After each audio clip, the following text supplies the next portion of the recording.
একাদশীর মাধ্যমে আমরা আমাদের ভক্তি সুদৃঢ় হয়। মাধব তিথি ভক্তি জননী যতনে পালন করি। ভক্তিবিনোদ ঠাকুর বলছেন মাধব তিথি, মাধব বা কৃষ্ণের প্রিয় যে তিথিগুলি,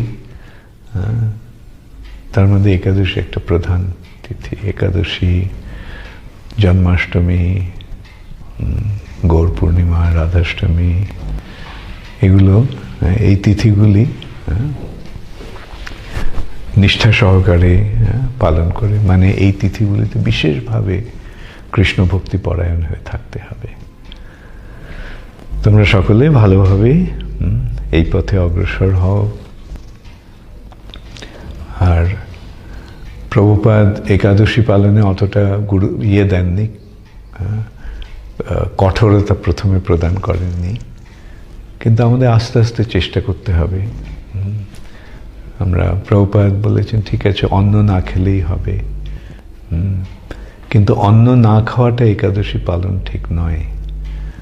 অন্ন না খাওয়ার উদ্দেশ্য হচ্ছে পাপ যাতে গ্রহণ না করা হয়, কিন্তু একাদশী পালনের তিথি হচ্ছে উপবাস। আর উপবাস মানে উপবাস, এমন উপবাস, ফাস্টিং বা উপবাস। উপবাস মানে তোমরা তো সরল বাংলা এটা বুঝতে পারছো। উপবাস মানে না খাওয়া, উপবাসী থাকা, উপবাস, কিছুই না খাওয়া।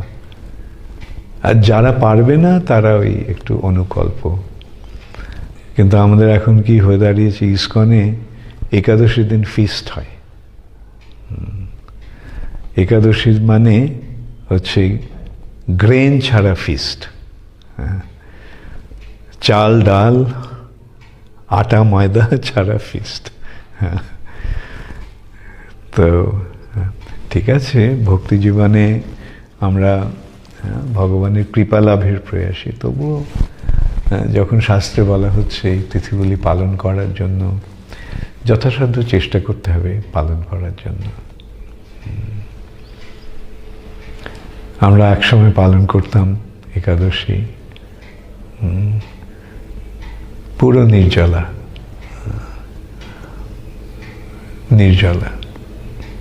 মানে জল পর্যন্ত খাওয়া হবে না। তাহলে বুঝতে পারছো, জল যদি না খাওয়া হয় তাহলে আর কি খাবে? ফলের রস চলবে না, সাবু দুধ চলবে না, ফল চলবে না। উপবাস মানে উপবাস। আর এই একটা দিন উপবাস করলে শরীরের পক্ষেও খুব ভালো অ্যাকচুয়ালি। এই আমাদের পেটটা হচ্ছে একটা ট্যাঙ্ক, যে একটা গাড়িতে ট্যাঙ্ক আছে।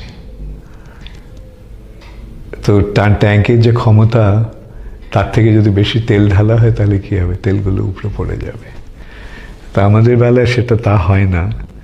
আমাদের বেলায় যেটা অধিকন্তু যেটা খাওয়া হচ্ছে সেটা শরীরে থেকে যাচ্ছে, যেটা বেরোচ্ছে সেটা মলমূত্র রূপে বেরোয়।